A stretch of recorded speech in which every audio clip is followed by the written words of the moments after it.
مضل له ومن يضلله فلا هادي له ونشهد أن لا إله إلا الله ونشهد أن سيدنا ونبينا مولانا محمدا عبده ورسوله الذي أرسل رسوله بالحق بشيرا ونذيرا وداعيا إلى الله بإذنه وسراجا منيرا وصلى الله تعالى وسلم تسليما كثيرا قال الله تعالى في القرآن المجيد والفرقان الحميد أعوذ بالله من الشيطان الرجيم بسم الله الرحمن الرحيم يا أيها الذين آمنوا اتقوا الله وقولوا قولا سديدا يصلح لكم أعمالكم ويغفر لكم ذنوبكم ومن يطع الله ورسوله فقد فاز فوزا عظيما وقال نبينا صلى الله عليه وسلم المسلم من سلم المسلمون من لسانه ويده أو كما قال عليه الصلاة والسلام محترم سامعین کرام، معزز بزرگوں، دوستوں، اس وقت میں نے آپ حضرات کی خدمات میں کلام پاک میں سے ایک آیت شریفہ اور اس کے ساتھ میں ایک حدیث شریف پیش کی ہے۔ آج کی میری اس تقریر کا موضوع ہے زبان کی حفاظت۔ اس وقت میں نے خطبے کے آغاز میں جو آیت تلاوت کی ہے، اللہ سبحانہ و تعالیٰ کا ارشاد ہے، یہ آیت زبان سے متعلق ہے۔ چنانچہ ارشاد ہے، یا ایھا الذین آمنوا، اے ایمان والو، اتقوا اللہ، اللہ سے ڈرو، قولوا قولا سدیدا، سیدھی بات کرو، ٹھیک بات کرو، یصلح لکم اعمالکم، اگر تم سچی سیدھی بات کرو گے، یصلح لکم اعمالکم، تو اللہ تعالیٰ تمہارے اعمال کو درست کر دیں گے، ویغفر لکم ذنوبکم، اور اللہ تعالیٰ تمہاری مغفرت کر دیں گے، ومن یطع اللہ ورسولہ فقد فاز فوزا عظیما، اور جس نے اللہ اور اس کے رسول کی اطاعت کی اس نے بڑی کامیابی پائی۔ تو اس آیت میں اللہ سبحانہ و تعالی ہمیں اس بات کا حکم دے رہے ہیں کہ ہم اللہ سے ڈریں اور زبان کا صحیح استعمال کریں۔ تو ظاہر سی بات ہے کہ جب ہم اللہ سے ڈریں گے تو ہم خود بخود زبان کا صحیح استعمال کریں گے۔ اسی لیے اللہ سبحانہ و تعالیٰ نے سب سے پہلے ارشاد فرمایا، اتقوا اللہ، اللہ سے ڈرو، کیونکہ زبان کے استعمال کرنے میں اللہ کا خوف ہونا بہت ضروری ہے۔ اگر انسان کو اللہ کا ڈر نہیں ہے، اللہ کا خوف نہیں ہے، تو زبان کو صحیح استعمال نہیں کر سکتا۔ اسی لیے اللہ سبحانہ و تعالیٰ نے سب سے پہلے ڈرنے کا حکم دیا، اتقوا اللہ، اللہ سے ڈرو اور زبان کو صحیح استعمال کرو، قولوا قولا سدیدا، سیدھی بات کرو، ٹھیک بات کرو، سچی بات کرو۔ محترم بزرگوں، دوستو، یہ زبان اللہ کی بہت بڑی نعمت ہے۔ اسی اللہ سبحانہ و تعالیٰ فرماتا ہے، الم نجعل لہ عینین ولسانا وشفتین، کیا میں نے تم کو دو آنکھیں، ایک زبان نہیں دی اور دو ہونٹ نہیں دیے؟ اللہ ہم کو یاد دلاتا ہے، یعنی یہ بہت بڑی نعمت ہے جو میں نے تم کو دی ہے، وَلِسَانًا وَشَفَتَيْن، اس کی قدر کرو۔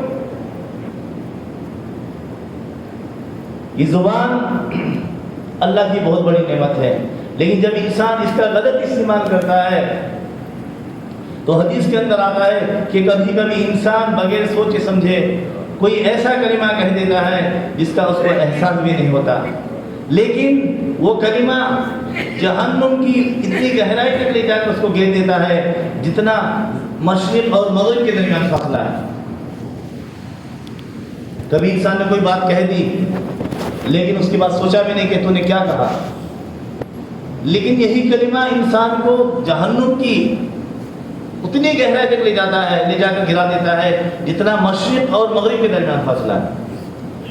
پھر ایک اور حدیث کے اندر آتا ہے کہ کبھی کبھی انسان بغیر سوچے سمجھے اللہ کی رضامندی کا ایسا کلمہ کہتا ہے کہ اللہ سبحانہ و تعالیٰ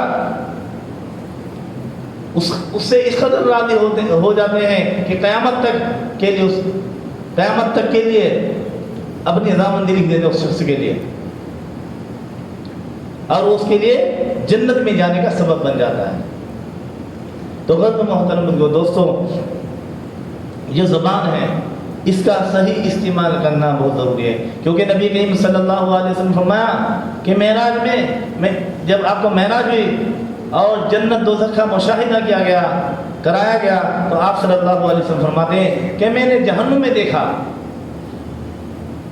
کہ اکثر لوگ، زیادہ تر لوگ جہنم کے اندر اس زبان کی گناہوں کی وجہ سے تھے۔ زبان کی گناہ کیا ہے؟ غیبت، جھوٹ، کسی کو گالی دینا، کسی کا دل دکھانا، چغلخوری، یہ زبانی گناہ ہے۔ تو آپ صلی اللہ علیہ وسلم نے فرمایا کہ میں نے جہنم میں زیادہ تر تعداد لوگوں کی زبان کے گناہوں کی وجہ سے دیکھی کہ اس زبان کی گناہ کی وجہ سے وہ لوگ جو ہے جہنم کے اندر ہیں۔ اسی لیے اللہ سبحانہ و تعالیٰ نے اس زبان کو باہر نہیں رکھا، جو دوسرے اعضاء باہر ہے، ہمارے ہاتھ، ہمارے پیر باہر، لیکن اس کے لیے باؤنڈری بنائی ہے، اور 32 دانت ہیں، ان کو پہرے کے اوپر پہرے دار بنا کر رکھا ہے کہ انسان جب بولے تو سوچ سمجھ کر بولے، پہلے تولے اس کے بعد بولے، لیکن انسان ایسا کرتا نہیں، جو مرضی میں بول دیتا ہے۔ حدیث کے اندر آتا ہے کہ جب صبح ہوتی ہے انسان اٹھتا ہے تو جتنے دوسرے اعضاء ہے، اس کے ہاتھ ہے، پیر ہے، آنکھ ہے، وہ تمام زبان سے مخاطب ہو کر کہتے ہیں کہ زبان تو سیدھی رہنا، اگر تو سیدھی رہی تو ہم بھی سیدھے رہیں گے، اگر تو ٹیڑھی ہو گئی تو ہم بھی ٹیڑھے ہو جائیں گے۔ اس کا مطلب سیدھا صاف صاف یہ ہے کہ اگر زبان نے کوئی گناہ نہیں کیا تو دوسرے اعضاء بھی گناہ نہیں کریں گے، کیونکہ انسان جو زبان سے کچھ کہتا ہے پھر یہ دوسرے اعضاء حرکت میں آتے ہیں۔ زبان سے بول دیتا ہے، اس کا ری ایکشن کس سے ہوتا ہے؟ پیر سے، ہاتھ سے ہوتا ہے۔ اس لیے تمام اعضاء مخاطب ہو کر کہتے ہیں کہ زبان سیدھی رہنا، اگر تو ٹھیک رہی تو ہم بھی ٹھیک رہیں گے، اگر تو ٹیڑھی ہوگی تو ہم بھی ٹیڑھے ہو جائیں گے۔ اسی لیے اللہ سبحانہ وتعالیٰ اپنے کلام پاک میں فرماتا ہے کہ قیامت میں انسان کے اعضاء اس کے خلاف گواہی دیں گے، اور جو سب سے پہلے گواہی جو اعضاء دے گا وہ زبان ہی ہوگی۔ اللہ سبحانہ وتعالیٰ فرماتا ہے یوم تشہد علیہم السنتہم وایدیہم وارجلہم بما کانوا یعملون۔ سب سے پہلے کون گواہی دے گا؟ زبان۔ یوم تشہد علیہم السنتہم وایدیہم، اس کے بعد ہاتھ، وارجلہم بما کانوا یعملون، یہی بتائیں گے کہ ہم دنیا میں کیا کرتے تھے۔ تو یہ زبان جس کو ہم اپنی جاگیر سمجھتے ہیں اور اس کو جیسے چاہے استعمال کرتے ہیں، یہی زبان ہماری آخرت میں دشمن ہو جائے گی، ہماری مخالفت میں گواہی دے گی۔ اس لیے محترم دوستو، آپ صلی اللہ علیہ وسلم فرمایا کہ لوگو تم مجھے 2 چیز کی گارنٹی دو، میں تمہیں جنت کی گارنٹی دیتا ہوں۔ صحابہ نے پوچھا کہ یا رسول اللہ وہ کون سی 2 چیز ہے؟ تو آپ صلی اللہ علیہ وسلم نے فرمایا کہ ایک تو وہ چیز جو تمہارے 2 جبڑوں کے درمیان ہے، یعنی تمہاری زبان، اور ایک وہ جو تمہاری 2 ٹانگوں کے درمیان ہے، تمہاری شرمگاہ۔ اگر ان دونوں کی ضمانت گارنٹی تم مجھے دے دیتے ہو کہ تم صحیح استعمال کرو گے تو میں تمہیں جنت کی گارنٹی دیتا ہوں۔ اسی طرح ایک صحابی نے آپ صلی اللہ علیہ وسلم سے عرض کیا کہ یا رسول اللہ نجات کا طریقہ کیا ہے؟ کس طرح ہماری نجات ہو سکتی ہے، ہم جہنم سے بچ سکتے ہیں؟ تو آپ صلی اللہ علیہ وسلم نے فرمایا کہ نجات کا طریقہ یہ ہے کہ تم اپنی زبان کی حفاظت کرو اور تمہارا گھر تمہارے لیے کافی ہو جائے، یعنی بلا وجہ گھر سے باہر گھومتے مت پھرو، اور پھر اپنے گناہ پر روتے رہو۔ تو سب سے پہلی چیز جو نجات کا طریقہ اور نجات کا سبب ہے وہ کیا ہے؟ ہماری زبان۔ اسی طرح ایک صحابی نے آپ صلی اللہ علیہ وسلم سے عرض کیا کہ یا رسول اللہ، آپ ہمیں خوف دلاتے ہیں،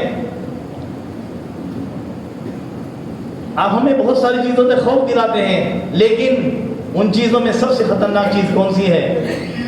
تو آپ صلی اللہ علیہ وسلم زبان کی طرف اشارہ کیا کہ تمہاری زبان یہ بڑی خطرناک چیز ہے۔ تو اس لیے محترم دوستو،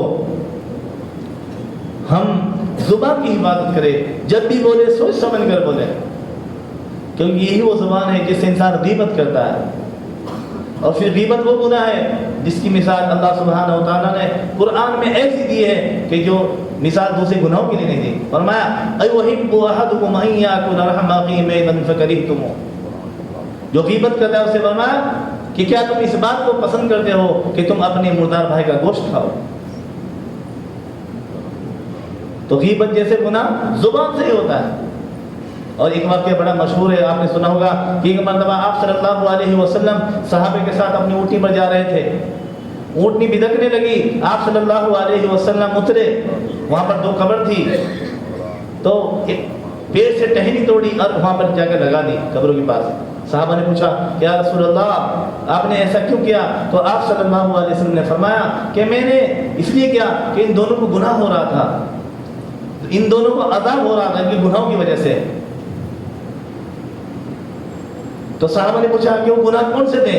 کہ ایک کو چغل خوری کی وجہ سے گناہ ہو رہا تھا، کہ چغل خوری کرتا تھا۔ تو یہ چغل خوری کون سے اعضاء کا عمل ہے؟ یہ زبان کا عمل ہے۔ اور ایک کو پیشاب کی پاکی کی وجہ سے پیشاب کر کے طہارت نہیں کرتا تھا۔ تو دیکھیے چغل خوری جو ہے یہ عمل برا عمل ہے اور یہ زبان کا عمل ہے۔ اس لیے محترم دوستو ہمیں چاہیے کہ ہم زبان کی حفاظت کریں۔ حضرت موسیٰ علیہ السلام جب مچھلی کے پیٹ سے باہر آئے تو بہت دن تک بات نہیں کرتے تھے، خاموش رہتے تھے۔ تو لوگوں نے پوچھا کہ آپ خاموش کیوں رہتے ہیں؟ تو حضرت یونس علیہ السلام فرماتے ہیں کہ جو زبان ہے اس زبان کی وجہ سے ہی میں مچھلی کے پیٹ میں گیا تھا۔ کیوں؟ کیونکہ آپ نے اپنی قوم سے کہا تھا کہ تم سدھر جاؤ ورنہ 3 دن میں تمہارے اوپر عذاب آ جائے گا، اس زبان کی وجہ سے ہی۔ اور پھر قرآن کہتا ہے، قرآن گواہ ہے کہ اگر اس زبان سے آپ اللہ کی تسبیح نہ کرتے، یعنی اس زبان کی وجہ سے آپ مچھلی کے پیٹ میں گئے تھے، اسی زبان کی وجہ سے آپ باہر آئے۔